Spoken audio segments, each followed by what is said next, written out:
Hi, my name is SBaines, and this is my presentation on the Ebola virus in the African country of the Democratic Republic of the Congo, or the DRC for short. The geography of the DRC is an important part of the Ebola virus puzzle. But before we get into that, a little bit of background on geographically where Ebola cases tend to occur. So, Ebola cases tend to occur in sub Saharan Africa, often on the western side of that continent around the equator line. So, the countries in this particular region are home to forests. And the particular country that I chose to focus on, the DRC, is home to approximately 60% of the Congo rainforest. The reason all of this is relevant is because one of the primary ways that Ebola is spread is via fruit bats that carry the virus coming into contact with humans, and then those humans spread to people around them. So the Congo is full of these fruit bats, which may be one of the reasons that Ebola tends to crop up in the DRC more frequently than other countries.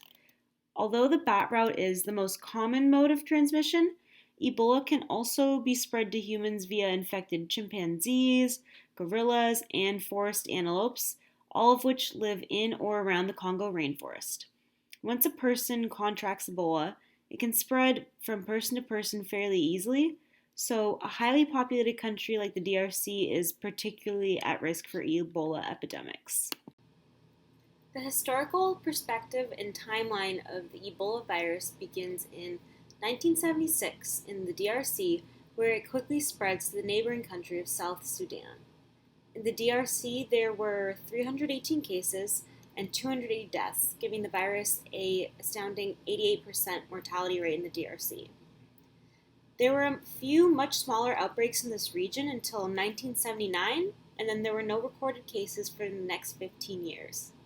However, since 1994, outbreaks have been occurring with increasing frequency. The average Ebola fatality rate can range from around 25% to 90%, depending on the individuals who contract the virus, their state of health prior to getting the virus, and also the type and degree of treatment that they receive. Unfortunately, most Ebola outbreaks that have occurred have had fatality rates of around 60% or higher, likely due to the outbreaks beginning in remote villages where advanced medical care may be challenging to come by.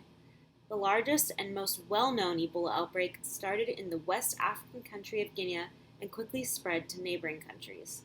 This marked the beginning of the largest Ebola outbreak, and it spanned from 2014 to 2016. It is often referred to now as the West African Ebola outbreak.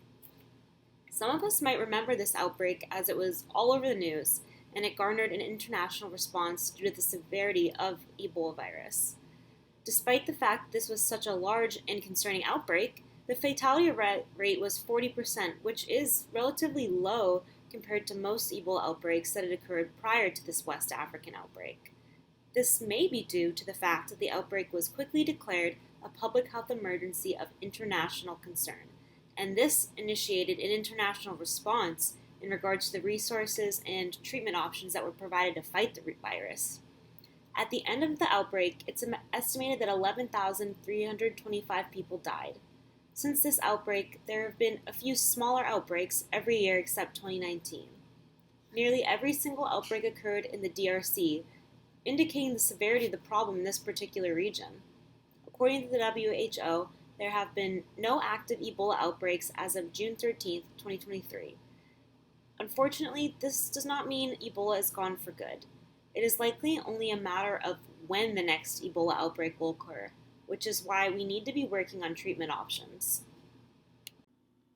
When we examine the epidemiology of Ebola in the DRC, we see that in the epidemiologic triangle, the agent is the Ebola virus. There are 4 species of the virus that are known to cause disease in humans, with the most commonly occurring one being the Zaire Ebola virus species. The host is usually fruit bats that infect humans, and then humans can also be hosts as they infect people around them. The environment and factors that affect the spread of the virus are the rainforest where animals that carry the virus can thrive, a lack of medical access in many of the communities affected by the illness, and the fact that up until very recently, there was no such thing as an Ebola vaccine. An Ebola outbreak usually begins when a person comes into contact with an infected animal, which is often a fruit bat but can also be a chimp or a gorilla. The contact can be with the animal's blood, body fluids, or tissues.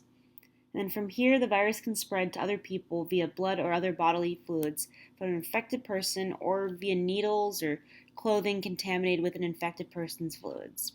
It can also spread during burial practices that put a person in close contact with the deceased infected individual.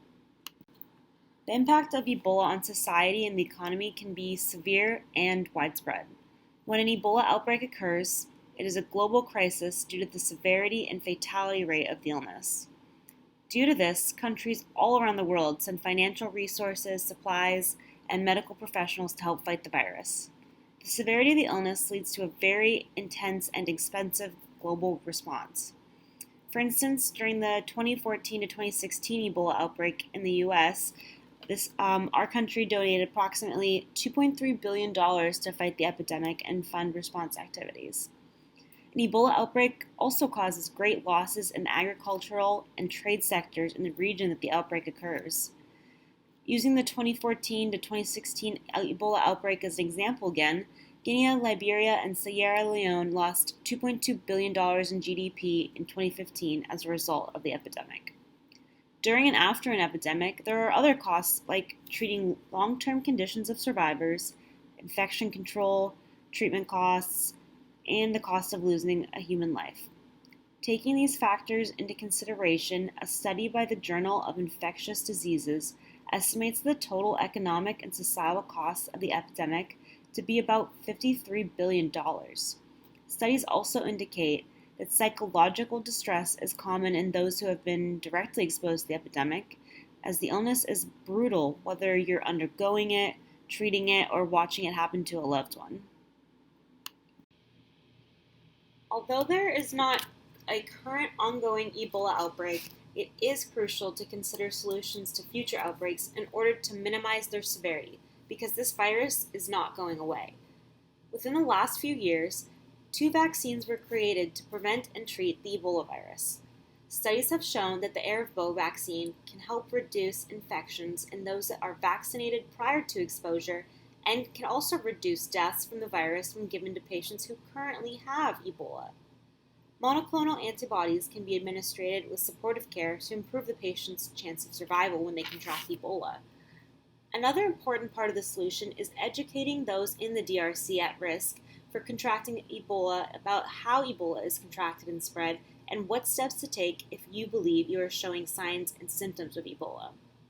One of the ways to avoid contracting Ebola is to practice proper handling of the bodies of deceased Ebola patients. This can be tricky because a lot of cultures in this region practice burial ceremonies that involve touching the body of the deceased person, and this direct contact is one of the ways Ebola can spread. One article I read in National Geographic stated that one of the ways to mitigate this is for healthcare workers to be willing to meet the cultural needs of the people of the region by adapting burial practices to keep them as safe as possible while still respecting local traditions. The adoption of burial ceremonies will vary depending on the region, but one universal theme is that it is crucial to reach out to the pastors, chiefs, and traditional healers of the particular region in order to reach a safe and culturally appropriate compromise to burial ceremonies. These are the references I used to create this presentation. Thank you for watching and listening.